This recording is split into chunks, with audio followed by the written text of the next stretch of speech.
everyone, how are you all? Today I want to share one simple story which I have shared with my daughter.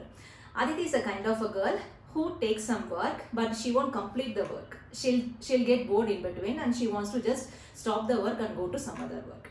It is reflecting in her book reading journey as well. In the starting it was okay, but whenever the day goes by, she's still doing the same thing, that whenever she takes the book, she'll read halfway through and after that she'll just close it off and she'll go back.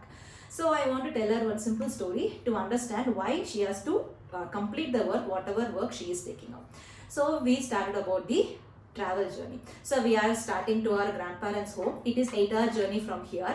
So on the halfway through, we'll get bored. What we are doing, whether we are getting out and we are stopping the journey, or we are getting out, we are taking a break, relax for some time and we are continuing the journey. She said like, yes, we are getting down, we are relaxing for some time and then we are continuing the journey. Yes, that's what the same thing that we have to do it with the book reading as well.